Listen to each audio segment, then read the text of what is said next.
ये देशभक्ति जो जिन्होंने पैदा की, जिन वीरों ने, जिन जवानों ने, एक दो नहीं थी, बड़ी अनगिनत श्रृंखला थी इनकी बहन बेटियों। आप पढ़ते जाएंगे, मैं सुनाती जाऊंगी, आप सुनते जाएंगे, लेकिन ये श्रृंखला टूटेगी नहीं। बड़ी यातनाएं सही थी इन्होंने। मैं तो कहा करती हूँ, जब उस शेखर ने सुना होगा, एक हरिओम पवार जी आपने सुने होंगे, उन्होंने कल्पना करके कुछ लाइनें लिखी। जब मैं बहुत छोटी थी तभी मैं इनको पढ़ा करती थी। जब आतंकवादी कहा गया इस देश में उस आजाद को, तो शायद कभी की कल्पना है, जहां मरे आजाद पार्क के पत्ते फड़क गए होंगे, जहां मरे आजाद पार्क के पत्ते फड़क गए होंगे, और स्वर्ग में उस शेखर के बाजू फड़क गए होंगे। शायद पल दो पल के लिए उनकी निद्रा त्याग गई होगी। अरे शायद पल दो पल के लिए उनकी निद्रा भाग गई होगी, और फिर पिस्तौल उठा लेने की इच्छा जाग गई होगी, फिर पिस्तौल उठा लेने की इच्छा भाग गई। क्यों जाग गई होगी इच्छा?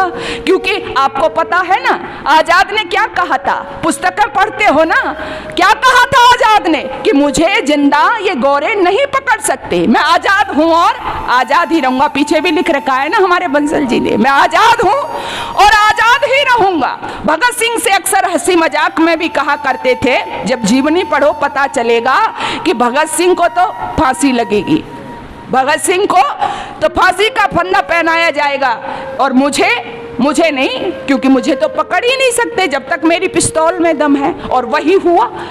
वो कभी भी, जब वो उनका अंतिम समय आया, इलाहाबाद के अंदर अल्फाबेट जो पार्क है उसको अंग्रेजों ने घेर लिया, और उसमें धनाधन गोली चलाते रहे वो आजाद।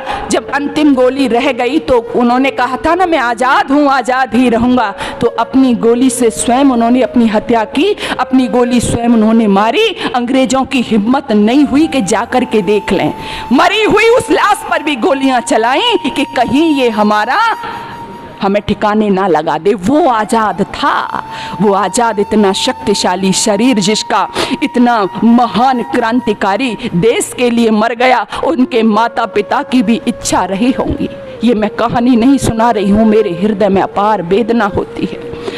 माता पिता की उनकी भी इच्छा हुई, वो भी चाहती होंगी कि मैं आजाद की शादी करूं। बहनों, हमारे घर में हमारा बेटा बेटियां होती है, हर माँ का, हर बाप का ये सपना होता है बच्चे की शादी करें, नई बहू घर में आए।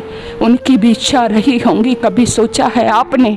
लेकिन वो आजाद, वो भी ये नहीं अपने माता पिता का अपमान करता था, इसलिए गोली मारने की कह रहा था उनके सीने में। लेकिन माता पिता से ऊपर, सबसे ऊपर, अपनी जान से ऊपर, अपने विवाह से ऊपर यदि किसी को उसने रखा था तो क्या था?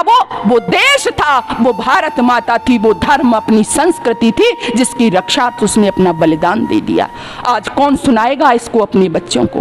कौन बताएगा अपने बच्चों को, जिससे कि आपके बच्चे देश के प्रति मरना मिटना सीखें? अपने बच्चों में अलख जगाइए, अपने बच्चों में चिंगारी डालिए।